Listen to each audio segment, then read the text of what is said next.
Flight attendant kicks out elderly black man, and what his adopted 12-year-old daughter did move the entire airplane cabin to tears. You need to move to the back where you belong. The flight attendant's voice cut through the cabin like a slap, her finger jabbing toward the elderly black man sitting peacefully in seat 14C. I can smell you from here, and premium passengers are complaining. Samuel Carter, 67 years old with silver hair and kind eyes that had seen too much hate in his lifetime, looked up slowly from the medical folder in his lap. His hands, weathered and marked with age spots, trembled slightly as he gripped the armrest. Beside him, his 12-year-old adopted daughter Naya sat frozen, her math homework forgotten on her tray table. "Ma'am, I don't understand," Samuel said quietly, his voice carrying the careful politeness of a man who'd learned long ago that tone mattered more than truth when your skin was brown. "We're in our assigned seats. Is there a problem?" The flight attendant, a woman in her 30s with blonde hair pulled into a tight bun and a name tag that read, Christine Weber, crossed her arms over her crisp uniform. Her lip curled in disgust as she looked Samuel up and down, her eyes lingering on his worn but clean cardigan, his pressed slacks, the small overnight bag tucked under the seat in front of him. "The problem is you don't belong in this section," Christine said, her voice dripping with barely concealed contempt. "This is premium economy. These seats cost extra. And quite frankly, you're making other passengers uncomfortable." Samuel's chest tightened. Not again. Not today. Not when he had an appointment at Johns Hopkins Hospital in Baltimore in 6 hours. Not when the oncologist had said the words, stage 3, aggressive treatment, and time is critical. Not when his little girl was sitting right there, watching, learning that the world could be cruel for no reason other than the color of your skin. "We paid for these seats," Naya spoke up suddenly, her voice small but steady. She was slight for 12, with cornrows her foster mother had braided 3 days ago and glasses that kept sliding down her nose. "Papa Sam showed you our boarding passes when we got on." Christine's eyes snapped to Naya like a predator's spotting movement. "Young lady, adults are talking. And your Papa Sam," she said the name with mocking quotation marks in her tone, "needs to move before I call the captain and have security waiting when we land." Around them, passengers shifted uncomfortably. Some pulled out phones. Others suddenly became very interested in their seatback screens. An older white woman in 14A looked away quickly when Samuel's eyes met hers, guilt flashing across her face. A businessman across the aisle typed faster on his laptop, pretending he couldn't hear what was happening just feet away. Samuel felt the familiar weight settling on his shoulders. The weight of being seen as a problem before you'd done anything wrong. The weight of knowing that fighting back might make things worse. The weight of wanting to protect his daughter from this moment while knowing he couldn't, that this was a lesson she'd have to learn eventually about what it meant to exist in a body the world had decided was suspicious, unwanted, less than. Have you ever been told you don't belong somewhere you had every right to be? Ever had someone assume you couldn't afford something based solely on how you look? If you believe that no elderly man traveling for cancer treatment should be humiliated in front of his child, if you think racism should be called out no matter where it happens, then you need to see what this 12-year-old girl did next. Because what came out of Naya's mouth in the next 60 seconds would leave an entire plane full of passengers speechless. Drop a comment telling us where and when you've experienced discrimination. Your story matters. And if you believe every human deserves dignity regardless of age or race, hit that like button and subscribe to Hyper Racism channel. We're exposing the racism that too many people pretend doesn't exist anymore. "Ma'am, please," Samuel tried again, reaching for his boarding pass with shaking hands. "If you just look at our tickets." "I don't need to look at anything," Christine snapped. "I can see perfectly well what's going on here. You somehow got tickets you can't afford, probably some charity program or mistaken booking, and now you're trying to take advantage of seats meant for paying customers." The words landed like stones. Paying customers. As if Samuel's money was somehow different, somehow less legitimate, somehow not good enough because it came from black hands. Naya's small fingers curled into fists on her lap. Her jaw clenched. And something shifted in her eyes, something that looked far older than 12, something that had been building through every microaggression, every suspicious look every time someone had clutched their purse tighter when she walked past. But before she could speak, before Samuel could respond, Christine pulled out her phone and made a call that would change everything. "Captain Morrison? We have a situation in cabin 2. I need your authorization to remove a passenger." The plane hadn't even taken off yet. And already, Samuel Carter's worst nightmare was unfolding at 35,000 feet. What happened next would make national headlines. But nobody knew that yet. They were all about to find out. The phone pressed against Christine's ear felt like a countdown timer ticking toward disaster. Samuel Carter sat perfectly still in seat 14C, his medical folder now closed on his lap, his dignity wrapped around him like armor that was wearing thin. Around them, Flight 847 from Chicago O'Hare to Baltimore Washington International hummed with the pre-flight energy of travelers settling in, stowing bags, adjusting air vents, completely unaware that they were about to witness something that would haunt some of them for years to come. Samuel had been a high school history teacher for 42 years before retiring. He'd taught in inner-city Chicago, in classrooms where textbooks were outdated and hope was in short supply, but he'd shown up every single day believing that education was the pathway out of poverty, that knowledge was power, that his students deserved someone who saw their potential instead of their problems. He'd taught 3 generations of kids, watched some go to college, watched others fall through the cracks, and carried the weight of every child he couldn't save. 3 years ago, one of those children had come back into his life in the worst possible way. Naya's mother, Shanice, had been his student 20 years earlier. Bright, talented, full of dreams about becoming a lawyer. But life had other plans. Addiction. Abusive relationships. A daughter born into chaos. When Shanice died of an overdose, leaving 12-year-old Naya with no family and a system that didn't care, Samuel had stepped forward without hesitation. The adoption process had been brutal. Social workers questioning why a 65-year-old widower wanted to adopt a preteen girl. Background checks that felt invasive. Home visits where strangers judged whether his modest 3-bedroom house was suitable. Court dates where lawyers asked if he had the energy, the health, the financial resources to raise a child at his age. He'd endured it all because Naya deserved family. She deserved someone who'd chosen her, who saw her worth, who would fight for her the way no one had fought for her mother. Now, sitting on this plane with his daughter beside him, Samuel was fighting a different kind of battle. The kind that never showed up in adoption paperwork but was just as real. The battle of existing while black in spaces where people decided you were the problem before you opened your mouth. The cabin itself was nice enough. Premium economy meant slightly wider seats, a few extra inches of legroom, and complimentary drinks.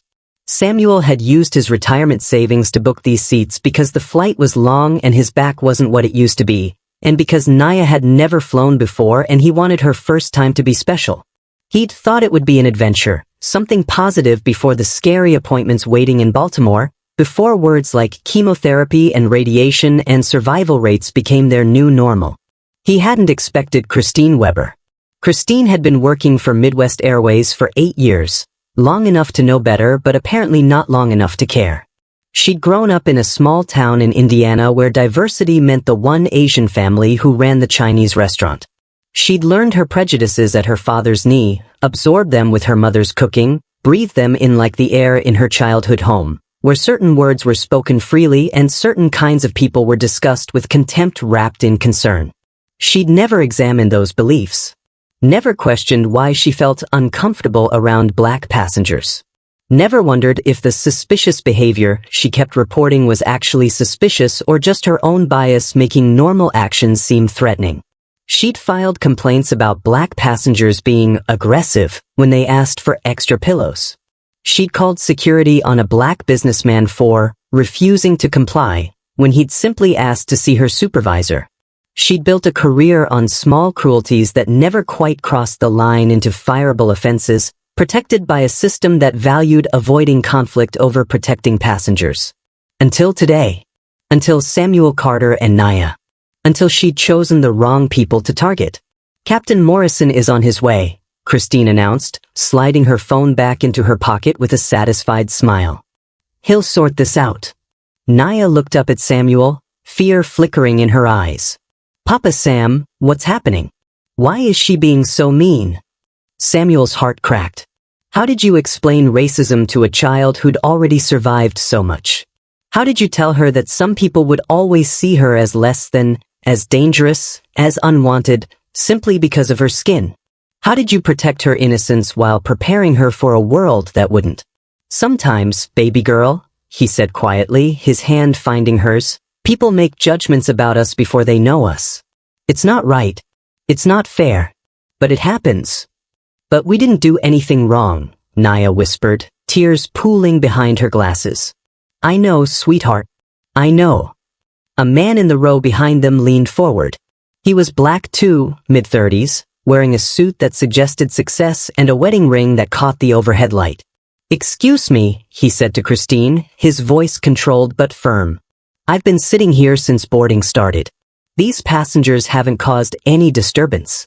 What exactly is the problem? Christine turned to him with barely concealed irritation. Sir, this doesn't concern you. Please stay out of the airline business. It concerns me when I watch discrimination happen in real time, the man said, pulling out his phone. And I'm documenting everything, just so you know. Christine's face flushed red. Put that away or you'll be removed too. For what? Recording a public interaction? That's legal. What's not legal is what you're doing right now. More heads turned. More phones came out. The atmosphere in the cabin shifted from uncomfortable awareness to active attention. This wasn't background drama anymore. This was something people would have to choose sides on, something they'd have to either speak up about or carry the guilt of witnessing in silence. An elderly white couple in row 15 whispered to each other, their expressions troubled. A young Latina woman across the aisle set down her book, her eyes moving between Samuel and Christine with growing anger. A group of college students in the back rows had their phones up, already typing, already posting, already turning this moment into something that would spread beyond this plane, beyond this day. Samuel felt the weight of all those eyes. Some sympathetic, some curious. Some are uncomfortable and wish they were anywhere else. He'd felt this weight his whole life, the burden of being a representative, of knowing that how he handled this moment would be used to judge not just him but every black person who came after him. So he stayed calm, kept his voice level, maintained his dignity even as Christine Weber tried to strip it away. But Naya was 12 years old, and she hadn't learned yet that sometimes survival meant swallowing your rage, that sometimes you had to choose your battles, that sometimes the cost of fighting back was higher than the cost of enduring. She hadn't learned to be silent yet. And what she was about to say would prove that sometimes, the voice of a child could be more powerful than the composure of a man who'd spent 67 years learning how to survive in a world that didn't want him. The cabin door at the front of the plane opened. Captain Morrison stepped through, his pilot's uniform crisp, his expression already annoyed at being pulled from pre-flight checks. What's the situation here? He asked, his eyes scanning the scene. Christine straightened, her professional mask sliding back into place. Captain, we have a passenger who's refusing to cooperate. I've asked him multiple times to relocate to a different seat, and he's being difficult. I felt it necessary to involve you before we take off. Samuel opened his mouth to defend himself, to explain, to show his boarding pass one more time. But Naya stood up first. All 4 feet 10 inches of her. Standing in the aisle. Facing Christine Weber. With an expression on her face that suggested she was done being quiet, done being scared, done watching the man who'd saved her life be treated like garbage. That's a lie, Naya said, her voice ringing clear through the cabin. And you know it's a lie. Every eye in premium economy was fixed on this small girl with glasses and cornrows, standing up to a grown woman who had all the power. Christine's eyes narrowed. Sit down, little girl, before you make this worse. Worse for who? Naya shot back. We're sitting in our seats. We're not bothering anyone. The only person causing problems here is you. The cabin went completely silent. Even the overhead vents seemed to hold their breath. And Naya wasn't done yet. Not even close. What she said next would change everything. Captain Morrison held up his hand, his expression shifting from annoyed to cautious as he took in the small girl standing in the aisle, trembling but defiant. Young lady, let's all calm down, Anne. I am calm, Naya interrupted, her voice stronger now. What I'm not is stupid. I know exactly what's happening here, and so does everyone else on this plane. Christine took a step forward, her face flushing darker. That's enough. Captain, this child is being disrespectful and disruptive. Both of them need to be removed. Disruptive. The man in the suit behind them stood up, his phone still recording. The only disruption I've witnessed is you harassing an elderly man and a child for sitting in seats they paid for. I heard everything. You told them they smelled. You said they didn't belong here. You assumed they couldn't afford these tickets. All of that is on video. A murmur rippled through the cabin. More passengers were standing now, phones out, creating a digital jury that Christine couldn't control or silence. Christine's professional mask cracked further. I was simply following protocol. When passengers appear to be in the wrong seats. We're not in the wrong seats. Naya's voice rose, frustration bleeding through her composure. Why do you keep saying that? Papa Sam has our boarding passes right there. You won't even look at them because you don't care if we're right or wrong. You just decided we don't belong here because we're black. The word hung in the air, raw and undeniable. Samuel reached for Naya's hand, trying to pull her back into her seat, trying to protect her from the consequences of speaking truth to power. But Naya pulled away gently, her eyes never leaving Christine's face.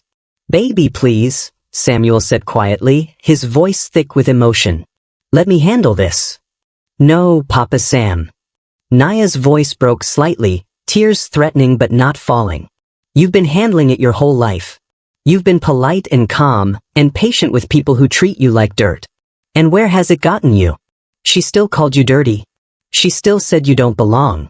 How much more patient are you supposed to be? Have you ever watched a child stand up for a parent when the parent had spent a lifetime learning to stay quiet just to survive?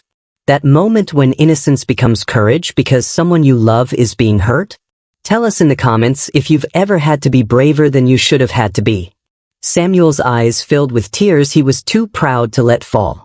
His baby girl, his Naya, who'd survived abandonment and loss and a system that had failed her repeatedly, was now trying to protect him.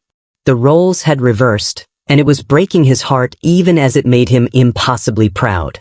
Captain Morrison cleared his throat, clearly uncomfortable with how public the situation had become. Ma'am, he addressed Christine, have you actually examined their boarding passes? I don't need to examine. Yes or no? The captain pressed, his tone sharpening. Did you verify their seat assignments before threatening removal? Christine's jaw clenched. Their physical appearance suggested. That's not what I asked. The silence that followed was damning. Christine had made her decision based purely on assumption, on prejudice, on the color of Samuel and Naya's skin. And now, with dozens of witnesses and multiple phones recording, she couldn't hide behind vague protocols or professional language. Let me see the boarding passes, Captain Morrison said, extending his hand toward Samuel. Samuel pulled them from his pocket with shaking hands.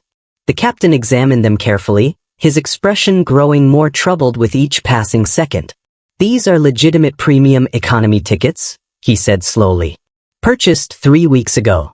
Assigned seats 14C and 14D. Everything is in order. He looked at Christine with something that might have been disappointment or might have been anger. So I'll ask again, what exactly is the problem here? Christine's face went from red to pale. She was trapped, exposed, her discrimination laid bare for everyone to see. And like all people caught in their own ugliness, she didn't retreat with grace. She doubled down. The problem is that I have a responsibility to the comfort and safety of all passengers, she said, her voice taking on a desperate edge. And multiple people have complained about the smell coming from their row. That's a legitimate health and safety concern. Name one person, the man in the suit challenged. Name one passenger who complained. Because I've been sitting right behind them since we boarded, and they smell like soap and laundry detergent. So either name your source or admit you're lying. Christine's eyes darted around the cabin, searching for support, for someone to back up her false claim. She found none. Every face that met hers either looked away in shame or stared back with open disgust at what she was doing. I don't have to justify my professional judgment to passengers, she tried, but her voice had lost its authority. She sounded defensive now, cornered, dangerous in the way frightened people become when their power is threatened. "Yes, you do," said the elderly white woman from 14A, surprising everyone. She'd been silent until now, complicit in her silence. But something in Naya's courage had sparked something in her. "I'm sitting right next to them. There's no smell.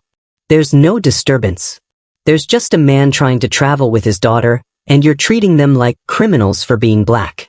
I've watched this happen too many times in my 73 years, and I'm tired of staying quiet." More voices joined hers. The Latina woman. The college students. A middle-aged Asian man who'd been working on his laptop. One by one, passengers found their voices, their collective testimony building a wall that Christine couldn't break through. Christine's hands balled into fists at her sides. She was losing control completely, and everyone could see it. "You're all being manipulated," she said, her voice rising to something close to a shout. "This is exactly what they do. They cause a scene, they play the victim, they get everyone feeling sorry for them." "Who is they?" Naya asked quietly, and the question cut through Christine's rant like a blade. "Say it. Tell everyone exactly who you mean when you say, they." Christine's mouth opened and closed. She'd been about to say something unforgivable, and she'd caught herself just in time. But the intent was clear. The hatred was visible. And there was no taking it back. Captain Morrison's jaw set in a hard line. "Ms. Weber, you're relieved of duty for this flight. Report to the gate supervisor immediately." "What? You can't." "I can and I am. You've created a hostile environment for passengers, made unfounded accusations, and failed to follow basic verification protocols. You're off this flight. Now." Christine's face contorted with rage and humiliation. She turned to Samuel and Naya, and the look in her eyes was pure venom. "This isn't over," she hissed. "You think you've won something here? You've just made enemies you can't afford to have." She grabbed her service bag from the overhead compartment with such force that it swung out and nearly hit Naya in the face. Samuel pulled his daughter back protectively, his arm wrapping around her shoulders. And that's when Christine made her biggest mistake. "Don't touch me," she snarled when Samuel's arm brushed against hers in the cramped aisle. "Keep your filthy hands to yourself." The cabin erupted. Passengers shouted. Someone called for security. Captain Morrison grabbed his radio. But Naya, small brave Naya, stepped between Christine and her Papa Sam, looked up at this woman who was twice her size and 3 times her age, and said words that would be replayed on news channels for weeks. "My Papa Sam has cancer. Stage 3. We're flying to Johns Hopkins because they're the only hospital that can help him. He's scared. I'm scared. And instead of making this trip easier, you're standing here calling him filthy, trying to humiliate him, treating him like he's nothing." Her voice cracked but didn't break. "You want to know what's filthy? It's not his hands. It's your heart." The silence that followed was absolute. Christine stared at this 12-year-old girl who just exposed not just her discrimination but the cruel heartlessness of targeting a man facing a life-threatening illness. And for the first time since this confrontation began, Christine Weber looked afraid. Because she just crossed a line that even the most jaded person on that plane couldn't excuse. What happened next would determine whether she faced consequences or whether, like so many times before, her actions would be explained away, excused, forgotten. The captain's hand moved toward his radio. Christine's hand moved toward Naya. And Samuel Carter, 67 years old with stage 3 cancer and a lifetime of swallowing his rage, finally reached his breaking point. Christine's hand shot out toward Naya, fingers curled like claws, reaching for the girl's shoulder with clear intent to shove her aside, to physically remove this child who dared to embarrass her, to speak truth she couldn't handle hearing. But before Christine could make contact, Samuel Carter moved faster than anyone thought a 67-year-old man with cancer could move. He stepped between them, his body a shield, and caught Christine's wrist midair with a surprisingly firm grip. "Don't," Samuel said, his voice low and dangerous in a way it hadn't been throughout this entire confrontation. "Don't you dare put your hands on my daughter." Christine tried to yank her arm back, But Samuel held firm for 3 seconds that felt like an eternity before releasing her. Those 3 seconds were captured on at least 20 phones from 20 different angles, irrefutable evidence of what she'd been about to do. Captain Morrison was already on his radio. Gate supervisor to Gate 23 immediately. Security to Gate 23. We have a crew member who just attempted to assault a minor passenger. The words, assault a minor, rippled through the cabin like an electric shock. This wasn't just discrimination anymore. This was something that could result in criminal charges, something that couldn't be swept under the rug with corporate apologies and sensitivity training. Christine's face went from red to white to green. I wasn't, she was in my way. I'm 12 years old, Naya said, her voice steady despite the tears now streaming down her face. I weigh 73 pounds. I was standing in an aisle. And you tried to put your hands on me because I told the truth about what you were doing to my Papa Sam. The elderly woman from 14A was crying openly now. I saw it. She absolutely tried to grab that child. If her father hadn't stepped in. The man in the suit was typing frantically. I got it on video. All of it. The reach, the intent, everything. Samuel pulled Naya close, his arms wrapping around her protectively. His whole body was shaking now, adrenaline and fear and rage mixing with the exhaustion that had become his constant companion since his diagnosis. He'd spent 42 years teaching children to use their words instead of violence, to take the high road, to be better than the hatred directed at them.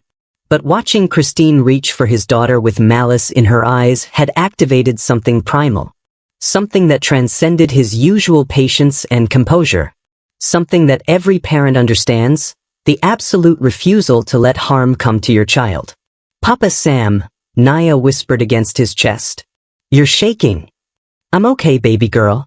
I'm okay. But he wasn't. His hands trembled. His breath came short. The medical folder had fallen to the floor, and now pages were scattered, revealing words like oncology, treatment plan, and advance directive. The Latina woman picked up the papers carefully, her eyes scanning them before they filled with tears. Oh my God, she whispered. He's telling the truth. Johns Hopkins Oncology Department. Appointment tomorrow at 8 a.m. She looked at Christine with pure fury. You are going to kick a cancer patient off this flight? More passengers leaned forward, seeing the medical documents, seeing the proof that Samuel wasn't just any elderly man traveling. He was a man racing against time, against an illness that was already stealing his strength, possibly his future. And this flight to Baltimore wasn't optional. It was essential. Christine seemed to shrink before their eyes. I didn't know about the cancer. How was I supposed to know? You weren't supposed to know, the man in the suit said coldly. You were supposed to check their boarding passes, treat them with basic human decency, and mind your own business about their medical history. None of that required knowing anything except that they were passengers with valid tickets. Captain Morrison ended his radio call and turned back to Christine. Airport security is on its way. You'll be escorted off this aircraft and likely off airport property. Midwest Airways corporate has been notified. You're suspended pending investigation, and given what I've witnessed and what's been documented, I expect that suspension will become termination. You can't do this to me, Christine said, desperation creeping into her voice. I've worked here for 8 years. 8 years of perfect service. Perfect. A voice called from the back of the cabin. A black woman in her 40s stood up, her face twisted with old pain. You don't remember me, do you? Flight 492, 2 years ago. You made me move from my seat because you said I was acting suspicious. I was reading a book. That was my suspicious activity. Reading while black. Another passenger stood. Flight 618, last year. You questioned my identification 3 times. Called over a supervisor. Made me miss my connection. I complained to corporate. Nothing happened. One by one, passengers who'd flown with Christine before found their voices. Each story is another brick in the wall of evidence that this wasn't an isolated incident. This was a pattern. This was who Christine Weber really was when she thought she had the power. Samuel listened to it all, his arms still around Naya, his medical crisis temporarily forgotten in the face of this collective testimony. These strangers were standing up for him, for his daughter, sharing their own trauma to make sure justice was finally served. But it was what happened next that truly shifted the power. The gate supervisor arrived, a stern-faced black woman in her 50s with Janet Williams, Senior Operations Manager, on her name tag. She took one look at the scene, the crying child, the protective father, the scattered medical documents, the dozens of phones still recording, and Christine Weber standing in the middle of it all like a defendant at trial. "Someone wants to tell me what the hell is going on with my flight?" Janet asked. Before anyone else could speak, Naya lifted her head from her father's chest and said, "That woman tried to kick us off the plane for being black. And when I called her out on it, she tried to hit me." Janet's expression went from stern to furious in half a second. She turned to Christine. "Is this true? It's not that simple. Yes or no, Weber? Did you attempt to remove passengers with valid tickets based on their race? Did you make physical contact or attempt physical contact with a minor?" Christine's silence was answer enough. Janet pulled out her own radio. "I need police at gate 23. Not security. Police. We have an attempted assault on a minor and potential hate crime discrimination." The word police seemed to snap Christine out of her paralysis. "Wait, no, that's not necessary. I'll apologize. I'll leave quietly. Don't involve the police. You tried to put your hands on a child," Janet said, her voice cold as ice. "That's assault. You terrorized an elderly cancer patient. That's elder abuse. You did all of it while using racial slurs and discrimination. That's a hate crime. So yes, we're involving the police. And you're going to face every single consequence of your actions." Samuel felt something shift in his chest. Not victory, exactly, but vindication. After a lifetime of swallowing indignities, of choosing battles carefully, of teaching his students and his daughter to take the high road, he was finally watching someone be held accountable. Christine's face crumpled. "My career is over. My life is over." "No," Naya said quietly, surprising everyone with her response. "Your career doing this is over. Your life can be whatever you make it. Just like Papa Sam's life isn't over, even though he has cancer. Just like my life wasn't over when my birth mom died. You get to choose what comes next. You just don't get to keep hurting people while you figure it out." The wisdom in those words, from a 12-year-old who'd survived more than most adults, left the cabin in stunned silence. Airport police arrived minutes later. Christine was escorted off the plane in handcuffs, still protesting, still making excuses, still unable to see what everyone else could see clearly, that her hatred had finally caught up with her. As the police led her away, as passengers applauded and captured the moment on their phones, as Janet Williams personally apologized to Samuel and Naya and upgraded them to first class at no charge, Samuel finally allowed himself to sink into his seat. The crisis was over. They'd won. But at what cost? And what happened next would determine whether this moment of justice became lasting change or just another viral video that people watched, shared, and forgot. Because the plane still hadn't taken off. And Christine Weber had friends on the crew. Friends who were watching from the front galley. Friends who might not take kindly to one of their own being arrested. The tension wasn't over. It was just beginning a new chapter. Janet Williams escorted Samuel and Naya to first class herself, personally carrying their bags, making sure they were settled in the spacious seats 2A and 2B. Other flight attendants hovered nearby, offering blankets, drinks, and apologizing profusely for what had happened. But Samuel noticed something that made his protective instincts flare. 2 flight attendants stood at the front galley, whispering intensely, shooting hostile glances toward him and Naya. One was a blonde woman in her 40s who kept shaking her head. The other, a younger man with red hair, looked angry enough to spit. "That's Christine's friend," a passenger whispered to Samuel as she passed. "I fly this route monthly. They're always together. Always talking about those people ruining the airline." Samuel's stomach tightened. The situation might be resolved with management, but peer pressure on a crew could create its own problems. He'd seen it before in schools, teachers who protected their own even when their own were dead wrong. The plane finally pushed back from the gate 45 minutes late. Captain Morrison's voice came over the intercom, apologizing for the delay without mentioning the reason, though everyone knew. Phones had been buzzing throughout the cabin as passengers texted friends, posted to social media, and sent videos to news outlets. This flight was already infamous, and they hadn't even taken off yet. As they taxied, the blonde flight attendant from the galley, whose name tag read Melissa, made her way down the aisle doing a final safety check. When she reached row 2, she stopped. "Comfortable?" Melissa asked, but the word dripped with sarcasm. Samuel looked up, tired and unwilling to engage in more conflict. "Yes, thank you."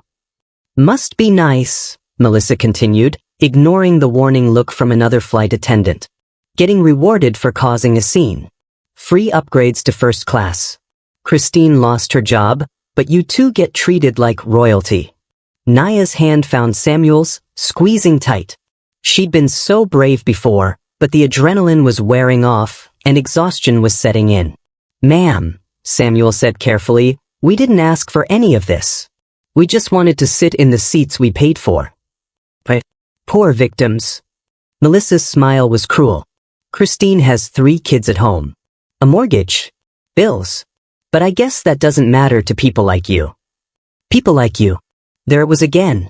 That phrase reduced them to nothing but their skin color. Have you ever noticed how people who discriminate always make themselves the victim when they face consequences? How do they expect sympathy for the circumstances they created?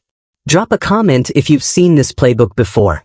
The man in the suit from premium economy, now seated in 3C, stood up. "Ma'am, your colleague tried to assault a child.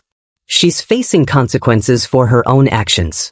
That's not this family's fault." "Mind your business," Melissa snapped. "This is my business. I'm on this flight. I witnessed everything. And right now, I'm witnessing you harassing passengers. Should I call Captain Morrison up here?" Melissa's face flushed, but before she could respond, the plane lifted off. She stalked back to the galley, and Samuel could see her and the red-haired attendant talking animatedly, their gestures aggressive, their eyes repeatedly finding him and Naya. "Papa Sam, I don't like this," Naya whispered. "I know, baby. We'll be okay. Just a few more hours." But Samuel didn't believe his own words. His cancer had taught him that sometimes your body betrayed you in ways you couldn't predict or control. And watching Melissa and her friend at the front of the plane gave him the same feeling, that sense of something going wrong inside where you couldn't see it, growing dangerous, about to rupture. 30 minutes into the flight, at cruising altitude, Melissa returned to their row with a drinks cart. "Beverages?" she asked the cabin at large, her professionalism a thin veneer over hostility. "Apple juice, please," Naya said quietly. Melissa poured it, and as she handed the cup to Naya, her hand slipped. The juice splashed across Naya's lap, soaking her dress, the cold liquid making her gasp. "Oops," Melissa said flatly. "How clumsy of me." But everyone nearby had seen it. The deliberate tilt of the cup. The calculated angle. It wasn't an accident. It was retaliation. Samuel stood up, his patience finally exhausted. "That was intentional." "Prove it," Melissa said, her smile vicious. The cabin erupted. Passengers shouted for the captain. Phones came out again. The man in the suit was already filming. And that's when the red-haired flight attendant emerged from the galley, moving fast toward row 2, his face twisted with anger, his fists clenched. "You've caused enough trouble," he snarled at Samuel. "Christine's life is ruined because of you." Samuel stepped into the aisle, positioning himself between the advancing attendant and Naya, who sat soaking and trembling in her seat. Captain Morrison's voice crackled over the intercom. "Flight attendants, report to the cockpit immediately." But the red-haired attendant kept coming. And Samuel Carter, cancer patient and retired teacher, had to make a choice. Fight back and risk making things worse, or stand there and hope someone intervenes before violence erupts at 30,000 feet. He had 3 seconds to decide. Naya's safety hung in the balance. And the entire cabin watched to see what would happen when an old man's composure finally met its breaking point. The red-haired flight attendant, whose name tag read Derek Foster, was 2 steps from Samuel when the cockpit door burst open. Captain Morrison emerged with the co-pilot right behind him, both men moving with the authority of people who'd dealt with in-flight emergencies before. "Foster, stand down." Captain Morrison's voice carried the weight of absolute command. "Back to the galley. Now." Derek stopped mid-stride, his face contorted with rage and indecision. His fists remained clenched, his body coiled like a spring ready to release. Behind Samuel, Naya had curled into herself, juice still dripping from her dress, silent tears streaming down her face. "Captain, you don't understand what they did to Christine," Derek started. "I understand perfectly," the captain interrupted, his voice cold as steel. "I understand that Christine Weber racially profiled passengers, attempted to remove them from valid seats, tried to physically assault a minor, and is currently in police custody. I understand that you and Melissa just deliberately spilled a drink on that same minor in an act of retaliation. And I understand that you're currently advancing on an elderly passenger in a threatening manner while we're in flight. Do you understand what that means, Foster?" Derek's face paled slightly, some of his rage giving way to the realization of how serious this had become. "It means you've just committed a federal offense," Captain Morrison continued. "Interfering with a flight crew member's duties. Creating a disturbance on an aircraft. And if you take one more step toward that passenger, it becomes assault. Federal charges, Foster. Prison time. Is Christine Weber worth that?" The cabin had gone deathly silent. Every passenger watched this showdown, this moment where Derek Foster had to choose between loyalty to his fired friend and his own future. Samuel stood perfectly still, his body positioned protectively in front of Naya's seat. His hands weren't raised. He hadn't made any threatening moves. He was simply there, a 67-year-old man with cancer, using his body as a shield between danger and his daughter. "She has 3 kids, Derek said, his voice cracking. "She's worked here for 8 years. And one bad day ruins everything?" "It wasn't one bad day." The voice came from the back of first class. An older black man stood up, trembling with emotion. "I flew with Christine Weber 5 years ago. She made my wife cry. Called her suspicious for carrying cash. Searched through our bags right there in the aisle like we were criminals. We complained. Corporate did nothing. So don't tell me it was one bad day. It was years of bad days that your airline ignored until it couldn't anymore." More passengers stood, each adding their testimony. A pattern of behavior spanning years. Complaints filed and dismissed. Passengers humiliated and ignored. The evidence mounted with each voice until Derek's defense crumbled under the weight of truth. "Mr. Foster," Samuel spoke for the first time, his voice gentle despite everything. "I'm sorry your friend lost her job. I'm sorry she has children who will suffer for her choices. But my daughter just watched a grown woman try to hit me, then had juice deliberately poured on her as punishment for speaking up. She's 12 years old. She has nightmares about the mother she lost. And now she'll have nightmares about this flight. So forgive me if my sympathy for Christine Weber is limited." Derek's eyes moved to Naya, finally seeing her. Really seeing her. A child, small and scared, soaking wet and crying, traumatized by adults who should have protected her. Something in his expression shifted. The anger drained away, replaced by shame. "I'm sorry," he whispered, the words barely audible. "I'm so sorry." Captain Morrison gestured to the co-pilot. "Escort Mr. Foster to the rear galley. He's relieved of duty for the remainder of this flight. Melissa too. Janet Williams will meet them when we land to handle termination paperwork." "Termination?" Melissa's voice came from behind the drinks cart, panicked. "Captain, please, I need this job." "You should have thought about that before you assaulted a minor," the captain said flatly. "Both of you to the back. You'll remain there under supervision until we land. Airport police will be waiting." As Derek and Melissa were escorted away, the remaining flight attendants, ones who'd been horrified by their colleagues' behavior, rushed to help. They brought Naya fresh clothes from the airline's emergency supplies. They surrounded Samuel with apologies and kindness. They announced to the cabin that the bar was open, complimentary, as an apology for what everyone had witnessed. But Samuel didn't want drinks. He wanted to hold his daughter while she changed into dry clothes in the lavatory. He wanted to tell her she was safe now. He wanted to explain that justice sometimes came, even if it took too long and cost too much. When Naya emerged in oversized airline sweatpants and a t-shirt, her cornrows still perfect but her eyes red from crying, the entire first-class cabin erupted in applause.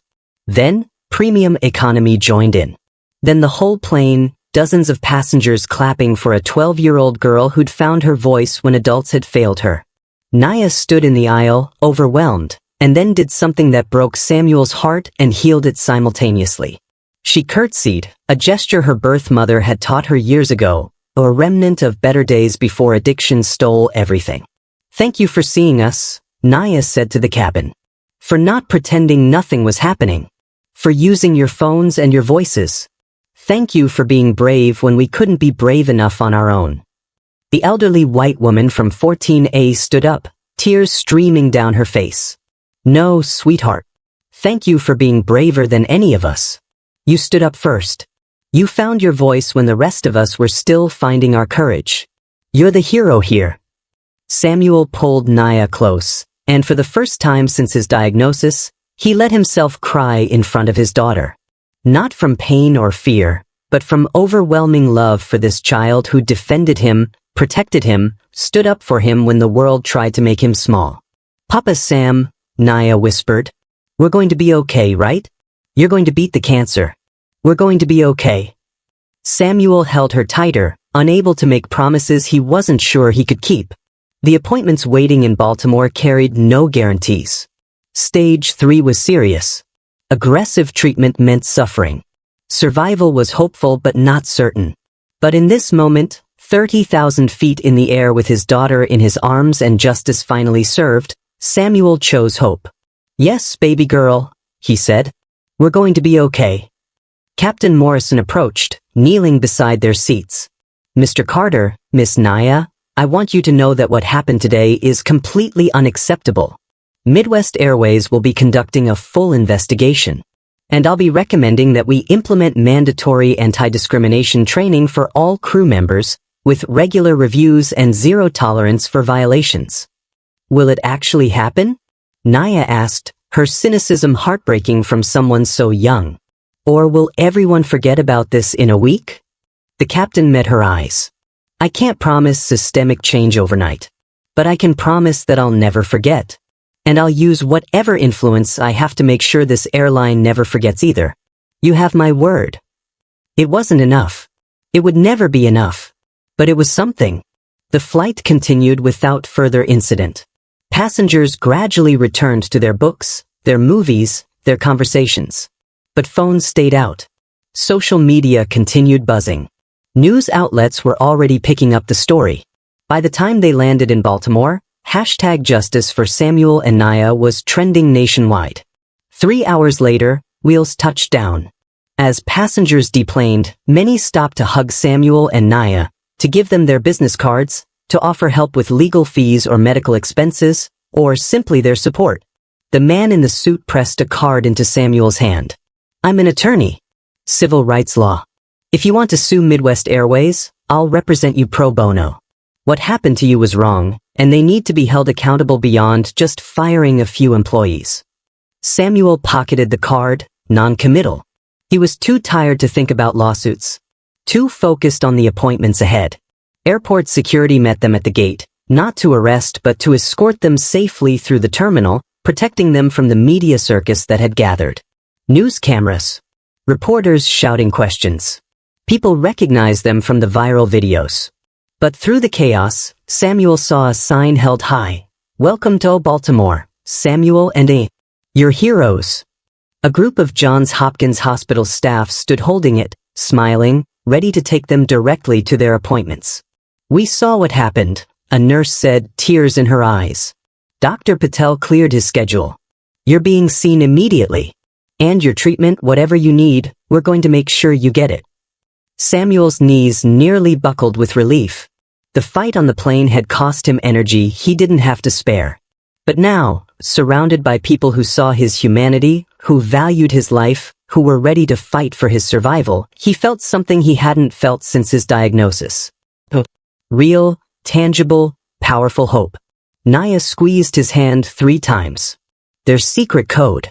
I love you. He squeezed back 3 times. Whatever came next, they'd face it together. The fight wasn't over. But for the first time, Samuel believed they might actually win. The news broke fast and spread faster. By the next morning, as Samuel underwent his first round of testing at Johns Hopkins, Christine Weber's face was plastered across every major news outlet. Not as an anonymous villain, but as a cautionary tale with a name, a history, and consequences that were growing by the hour. Midwest Airways released a statement before noon. Christine Weber, Derek Foster, and Melissa Hammond have been terminated effective immediately. We have zero tolerance for discrimination and violence against passengers. A full investigation is underway, and we are committed to ensuring this never happens again. But the internet wasn't satisfied with corporate statements. People dug deeper. Christine's social media history, before she could scrub it, revealed years of racist posts thinly veiled as concerns about safety and political opinions. Screenshots circulated showing her sharing articles about welfare fraud and urban crime, always with comments that made her prejudices clear. Her church released a statement distancing itself from her views. Her neighborhood Facebook group showed posts where she'd complained about black families moving into their community. Former passengers found their voices, filing formal complaints about encounters from years past, building a mountain of evidence that this wasn't isolated, wasn't accidental, wasn't forgivable as one mistake. Derek Foster's story followed a similar trajectory. Melissa Hammond, the youngest of the 3, became the subject of think pieces about how racism was taught and perpetuated, how young people absorbed the prejudices of their mentors.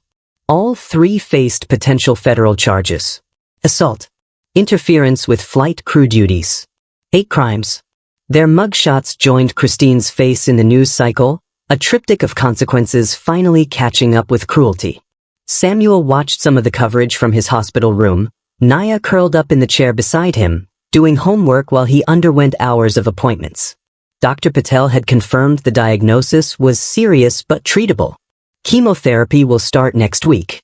The prognosis was cautiously optimistic. Papa Sam, Naya said during a break between tests, do you feel bad for them? For Christine and the others? Samuel considered the question carefully. I feel bad that hatred made them destroy their own lives. I feel bad for their children, who will suffer for their parents' choices. But do I feel bad that they're facing consequences? No, baby. I don't. Because how many people did they hurt before us?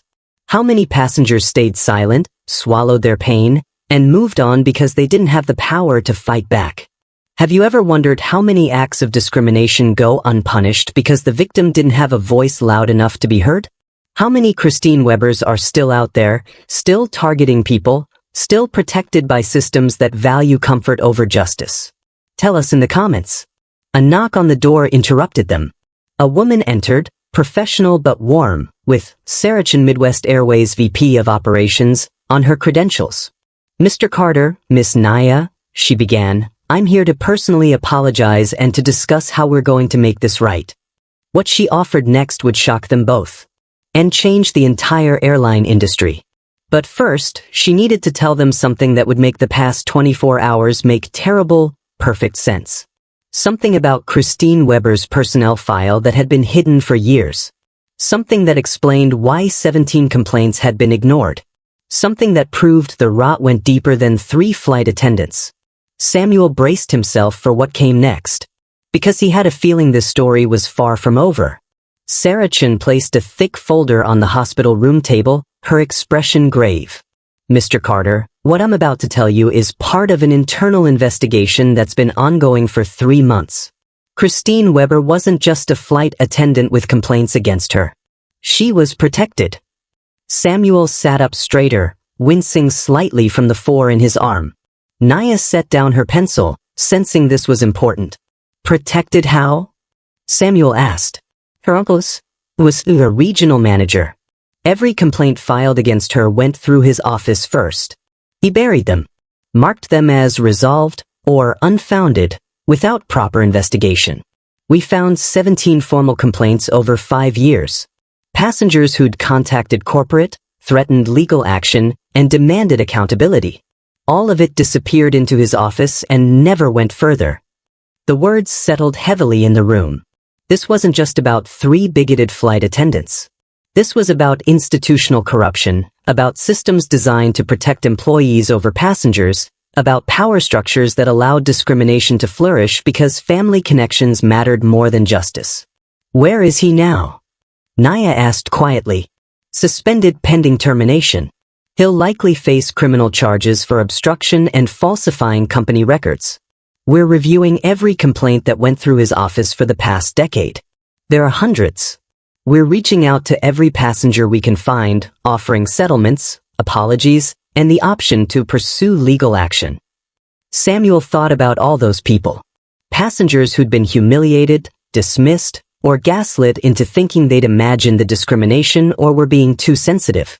People who'd complained and been told the matter was resolved when nothing had been done. The betrayal went bone deep.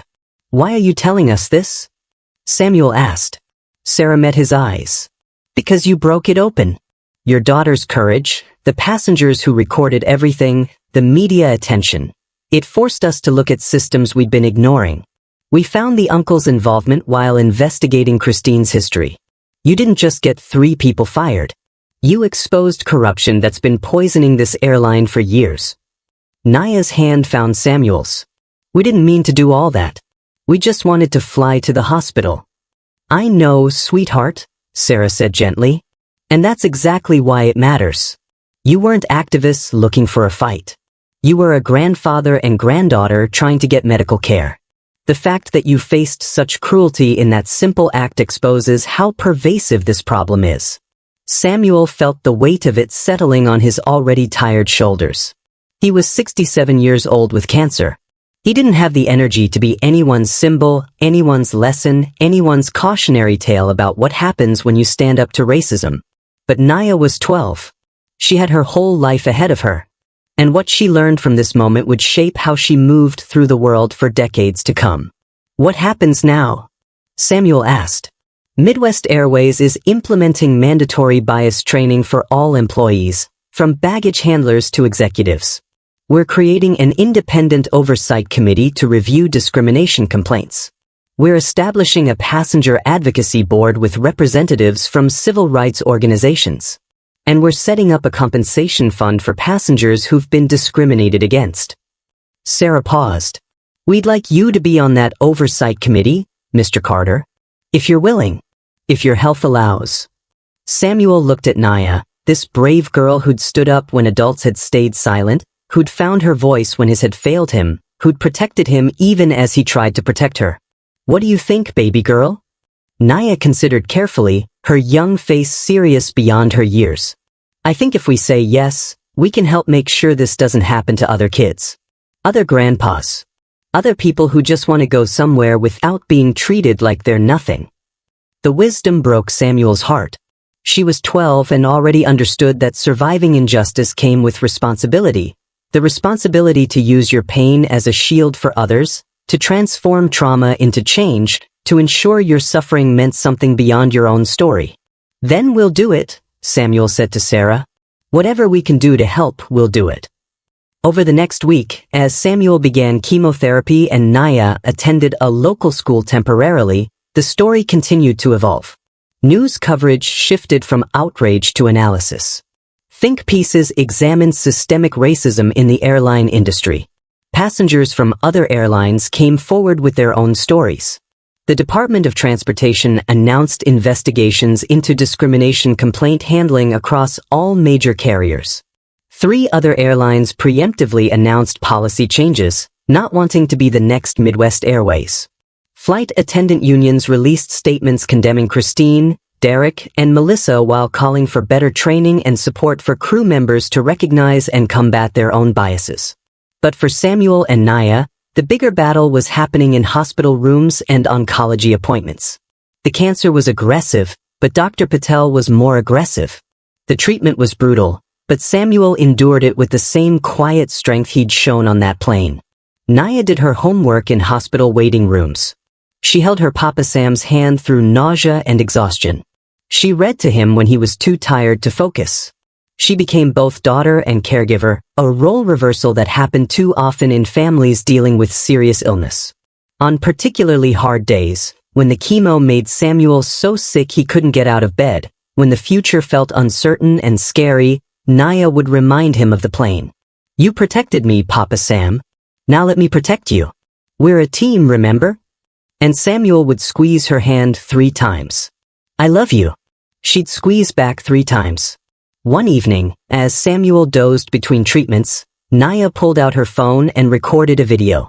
She posted it to the social media accounts that had sprung up in their names, accounts managed by supporters who'd turned their story into a movement. "Hi, everyone. This is Naya. I want to talk about what happened on that plane and what it taught me." She paused, gathering her thoughts. "I learned that staying quiet doesn't keep you safe. It just makes the people hurting you more comfortable. I learned that adults don't always do the right thing, even when the right thing is obvious. And I learned that speaking up is scary and hard, and sometimes it doesn't feel worth it." She glanced at Samuel, sleeping peacefully for the first time in days. "But it is worth it. Because my Papa Sam has cancer, and flying to this hospital was already the scariest thing we'd had to do. We didn't need someone making it scarier by treating us like we were criminals just for existing. And if speaking up means the next kid who flies doesn't have to be scared like I was, then it was worth every hard moment." The video went viral. Millions of views. Thousands of comments from people sharing their own stories, finding courage in a 12-year-old's words, and committing to speak up the next time they witnessed injustice. Change, Samuel reflected, didn't happen all at once. It happened in small moments of courage that built on each other. A girl standing up for her father. Passengers choosing to record instead of looking away. A captain who took immediate action instead of minimizing the problem. An airline executive who chose transparency over cover-up.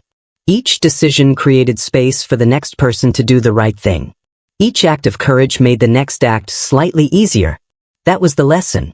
Not that one viral moment would solve racism, but that one viral moment could inspire 1,000 smaller moments, each one chipping away at the foundation of discrimination until it couldn't stand anymore.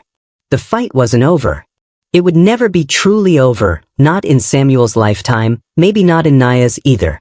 But they'd moved the line forward. They'd made the path a little clearer for whoever came next.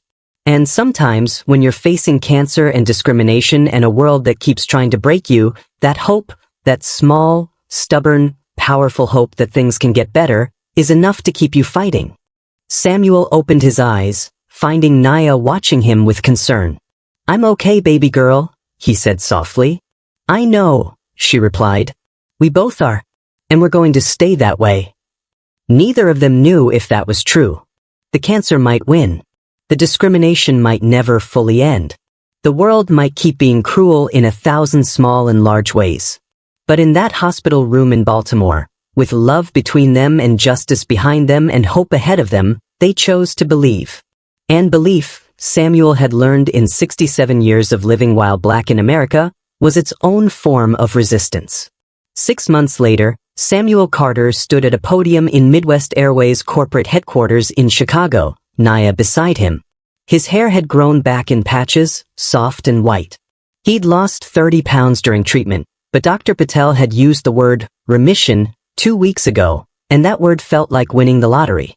They were there for the launch of the Carter-Naya Passenger Protection Initiative, a comprehensive program named in their honor that would change how airlines handled discrimination complaints industry-wide. Independent oversight. Mandatory reporting. Real consequences. Systems are designed to protect passengers instead of employees who harm them. "We didn't set out to change anything," Samuel said into the microphone, his voice stronger than it had been in months. "We just wanted to visit a hospital. To get treatment. To survive. But sometimes survival requires fighting battles you never wanted to fight." Naya stepped forward, no longer the scared 12-year-old from that plane but a 13-year-old who'd testified before Congress, who'd been interviewed by major news outlets, who'd become a voice for children facing discrimination everywhere. "What happened to us happens every day," Naya said. "To people without cameras. Without viral videos. Without CEOs and lawyers and media attention. Those people deserve justice too. They deserve systems that believe them, that protect them, that see their humanity before their skin color.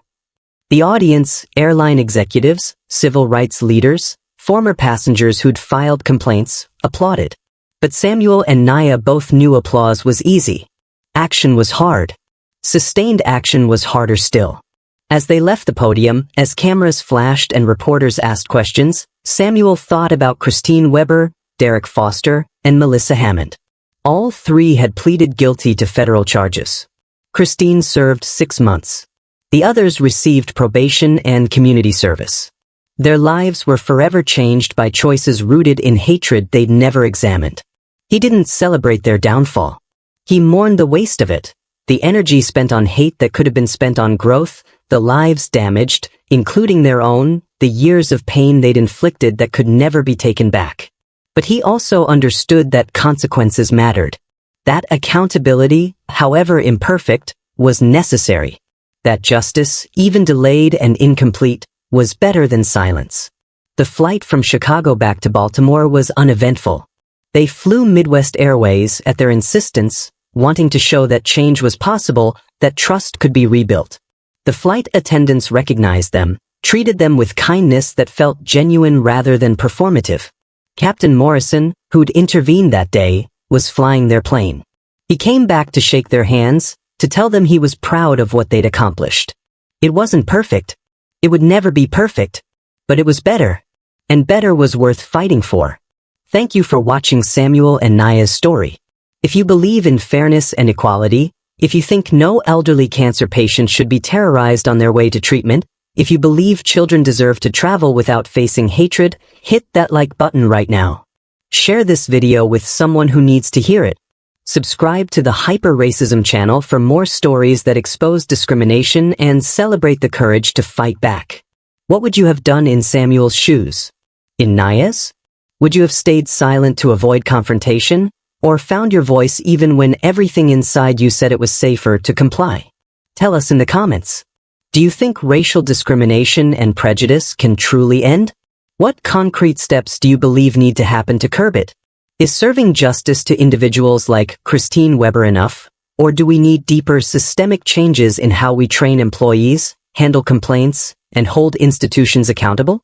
Tell us your honest opinion, because these conversations matter.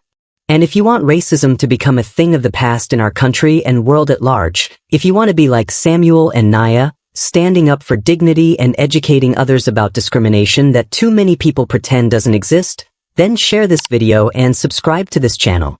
Together, we can turn painful moments into powerful movements. Together, we can ensure that no grandfather and granddaughter ever again have to fight for the basic right to travel in peace. Samuel Carter taught history for 42 years. Now he and Naya are making it. They showed us that age is no barrier to courage, that children can lead when adults fail, that one voice speaking truth can spark a chorus. The question is, will you add your voice to that chorus? Will you be the passenger who records instead of looking away? Will you be the person who speaks up instead of staying comfortable in silence?